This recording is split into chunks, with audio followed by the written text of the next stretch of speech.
Hey, it's your girl Nikki St. Clair back on the YouTube streets. And I remember this commercial. It was a deodorant commercial from the 80s, and it said, "Dry idea, never let them see you sweat." I don't know what anyone else is going through, but based on the temperature, it seems as though everyone is going through. They feel like they're working hard, the money is not enough. Especially if you live in California, the groceries are high, the rent is high, interest rates are great. The freaking your car note, your car insurance. Don't get sick. Don't have a child that gets sick. You know, uh, unexpected costs on every hand. Not to mention everybody wants to take out of your account, whether it be Apple, Netflix, Roku, all of these different services that you signed up for that come and they take their portion faithfully. Okay? And it's just like, oh my goodness. Everything's happening. Everyone's walking around on edge. Everybody is so mean. Everyone wants to talk.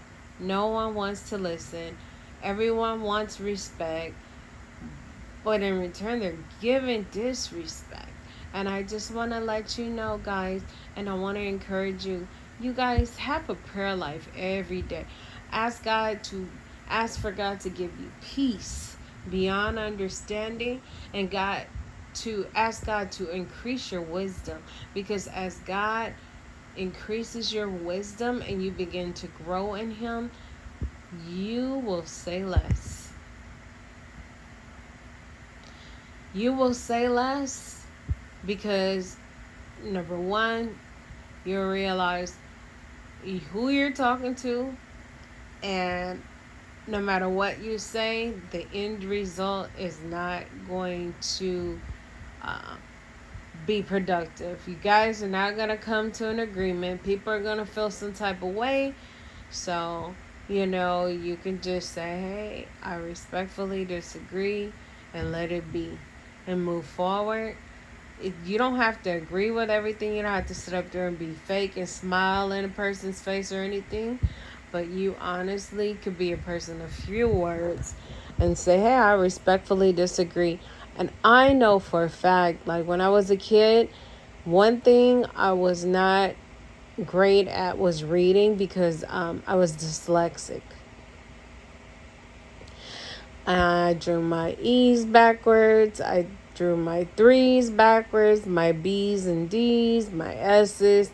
It was a garbled mess. And then, I just really was not good at reading from side to side. My everything would go everywhere. So what ended up happening was we would have these worksheets and we were to find out the main idea. What is the main idea?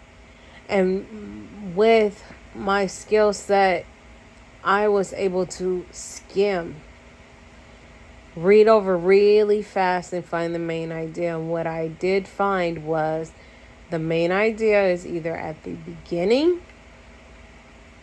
of the paragraph, at the end when they're summing it up, or sometimes it's hidden within the actual paragraph after a comma. But with all of that being said, I've learned how to skim and get to the main idea. And with that, I've taken it with me through life, and I think about what I'm going to say, and I make it a 2-piece with a biscuit, a 1-2 punch. I get to the punchline. Oh, I'm sorry, that's not going to work for me. Hey, I'm going to respectfully disagree. You can still stand up for yourself, be respectful, Speak in a respectful tone and mean what you say and say what you mean, and do not look back. You guys don't regress on the words that you speak or on your decision. Or if you're not quite sure, you can always say, hey, if can I get back to you on that? That's something I really need to think about. I'm going to take it into consideration, everything you just told me. And I need some time to think about that. We don't want to do that to gain control or have the world waiting on us or anything like that. But we want to be sure that we are sure before we really give an answer. Because if you're anything like me, number one, I don't like letting anybody down. My loyalty is usually far more me giving than receiving. And if I say I'm going to do something, I'm going to do it. Period. That's why before I speak, before I make a commitment, I will say, yes, no, or let me get back to you on that before I say yes. I'm only going to say yes if it's a for sure thing. But the bottom line is, and to draw it on home, is you always want to think about what you're going to say. Think before you speak. Be a good listener. And once you have made it up in your mind, you're going to try to limit things to a 1 to 2 liner to get to the point. The less you say, the more respect you gain. And when they say stand on business, say it and be done with it. Change the subject or change your atmosphere and say, okay, well, I'm going to talk to you later, or hey, I have some things to get to. I'm going to give you a call later. And that will get you a little bit more respect. And you'll look more reliable and not fickle in this crazy world that we are living in. And then at the same time, you teach others how to treat you. Your time is valuable and so is theirs. And you can say it and reiterate it. Hey, I know that,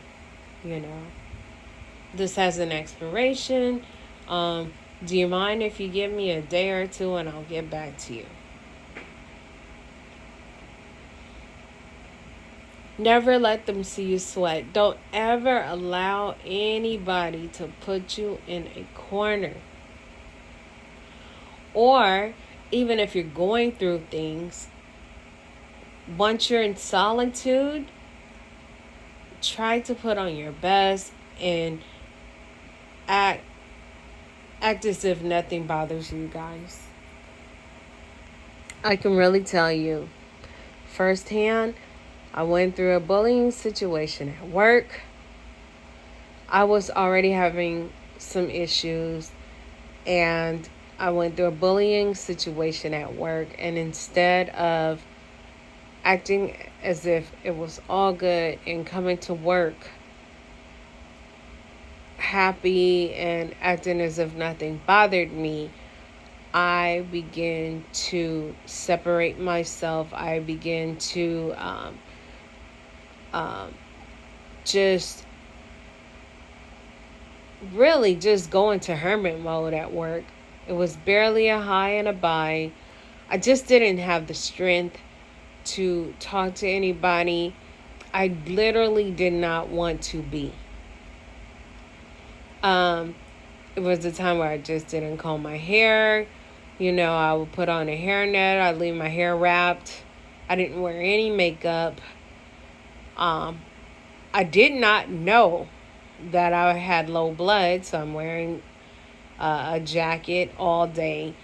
And with me then versus before, I was fabulous. I wore full face makeup, lashes, hair done, expensive perfume.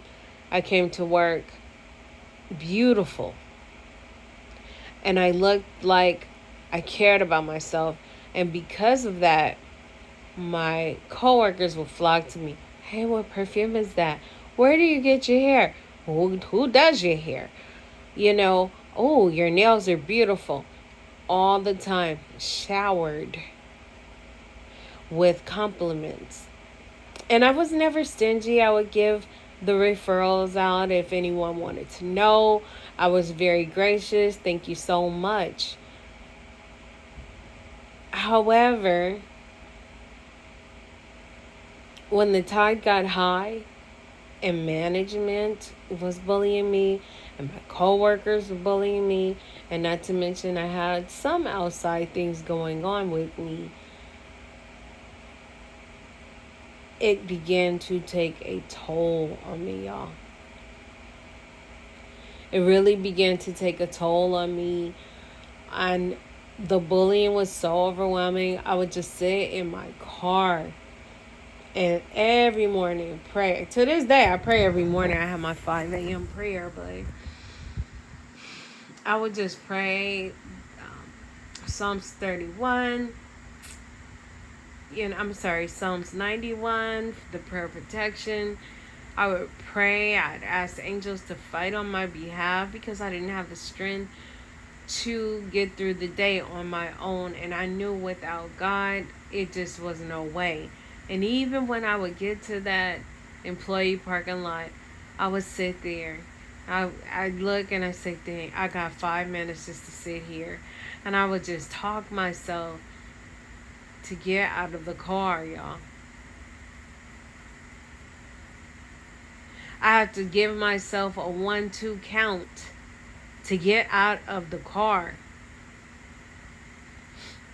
And even when I came in, I was not myself. I began to separate myself. I would begin to have lunches in the locker room and just be to myself and listen to my podcast or read or perhaps listen to music just to escape the environment that I was in. And it began to take a toll on me. And you would think that these coworkers and these managers will back up off me and say, wow, she hasn't been herself. She doesn't bother anybody. She barely says anything to anyone. She doesn't wear makeup anymore. She's going through something. Let me leave her alone. No. They took it as an opportunity to bully me, to laugh behind my back, to mock me, complain about everything. You go to the restroom too much. You are in the locker room, sitting there, hogging all the lockers. It's just anything, just making up things just to irritate me and poke and prod on me. You know why? Because they were jealous in the beginning. All of that, oh, you're just so beautiful, your makeup, oh, your nails, oh, your hair, oh, what perfume, all of that, it turned from admiration to being envious and for them to talk about me amongst each other. They'd be in concert with each other. And when they saw a change in me, there was no level of concern. Instead, there was a celebration. There was an opportunity to continue to beat up on me. You talking about kicking somebody when they're down? And that was a major mistake that I made. Because I should have never stopped being mean. But I knew for a fact that life was lifing. And it was hitting me so hard. I don't know if anyone has gotten a whooping. But after that first swat to your backside, have you ever just stood there and froze? Because your body has taken such a shock that you can't do anything but try to bear the pain. And that's how life was whooping me at one point in my life. And they were happy and they celebrated. And they kicked me when I was down, and it strengthened the bully in them to abuse me and misuse me and lie on me and harass me and bully me. And it seemed as though they were getting the best of me. But I want to let you guys know, through prayer and fasting, I found some type of strength within. And I said, this too shall come to pass. And I reached down and I didn't look for the old me, but a new me emerged. And I told myself and began to encourage myself and say, you are fearfully and wonderfully made of God. And you are better than before. And you are who God called you to be. And this is a season, but to show that I had been praying and that God was doing a new thing in me, He began to restore my strength. And He began to show me dreams. And I will wake up energized every day. No matter how the day would beat me down, I felt like I was getting more and more strength waking up. And in my last days of that job, I want to say the last 2 weeks, I got my hair done. I got my nails done. I began to put on lipstick and a little mascara. And I began to love myself. And the energy and the atmosphere changed. And it was like, oh, she's back. I began to wear my perfume again. And I was back like I never left. But I want to encourage you. That was a big mistake, but I went through that so that I can talk to somebody that needs to hear this. You guys, never let them see you sweat. I began to study Stoicism, how you are just deep in thought and how you just keep yourself composed no matter what, to show strength and to be steadfast and unmovable. Look it up, Stoicism. It's all up and through YouTube. It gives you quotes of different philosophers. And it really, really helped me, guys. So, I had returned to I returned to self. I developed some sort of strength. And once I changed my own frame of mind, once I began to count my blessings and repent for having a pity party, because so many people have it worse out there. And I began to give God praise and say, God, you never let me fall. You've always allowed me to have the victory in the end. Even when the tide was high and the roads got rough, you were with me. And somehow I didn't know how I made it over. But you've always allowed me to triumph. Through every battle, I've had victory. So why should this be different? And I began to repent, y'all.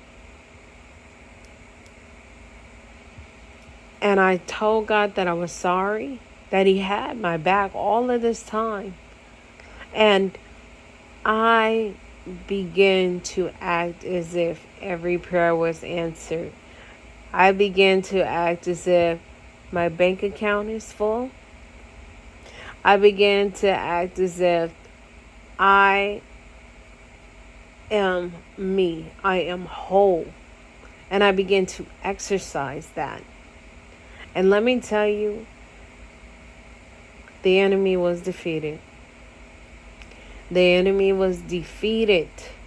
I put a smile on my face instead of just not speaking to anyone or giving them a dry wave. Good morning. How are you doing? Even though I still was a person of few words, I exercised happiness and gratefulness on the inside. And let me tell you, I used to get so irritated when people would say, happiness is an inside job. Happiness is an inside job. What the F does that mean? Happiness is an inside job. And I've learned that it truly is an inside job. Because when you have the strength to see people for who they are, and it's your decision to cut them off or limit their access to you, you can hear God speaking to you. You can hear and pay attention to what's really going on with you, and you're able to focus and grow. You're able to get that lesson that God has for you so that you can graduate to the next level. But in the midst of going through, y'all, never let them see you sweat. If you got haircuts, get your hair cut. If you got your hair done, get your hair done. If you can't afford to get your hair done, slick it back, part it on the side, give yourself a nice little swoop and wear a nice bun. Put you some pearl earrings on or some new studs. I don't even care if you got to go to the beauty supply and get you some brand new fake diamond studs. Put on some perfume. Wash your behind and show up and act as if nothing is wrong. I don't care if you got to cry in the car on the way home or cry in the closet when you get home. Cry in the shower. And ask God to continue to do the new thing in you until your change comes. Deal with it. I'm not telling you to not acknowledge your feelings, because God, we are in His image and we feel what God feels. God gets sad. God gets jealous. God gets mad. The Bible speaks of these things. However, get through your storm. But while you're going through, never let them see you sweat. Never lose your cool. Don't say anything that you can't take back. I'll never forget that line. Kanye said, don't never say anything where you're going to end up apologizing. You don't want that. And with that comes with wisdom. That comes with shutting your mouth. Sometimes you want to give a rebuttal so bad. But if you know like I know, no answer can be stronger than a rebuttal. Because no answer is an answer.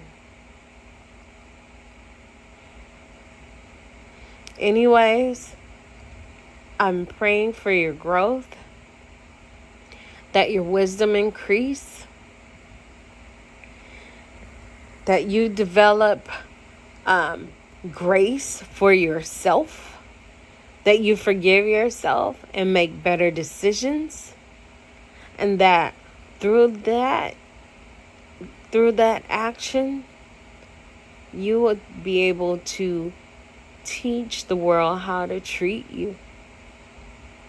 Have you ever been on a dance floor dancing to a certain groove and moving a certain way, and then someone else comes out on the dance floor and they're in a whole nother groove, and what happens?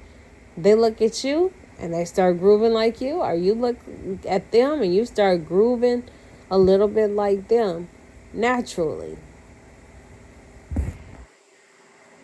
That's what's going to happen. People are watching you. They're watching everything that you do. And you might have some people that say, girl, you ain't that important. Girl, ain't nobody paying no attention to you. Yes, they are.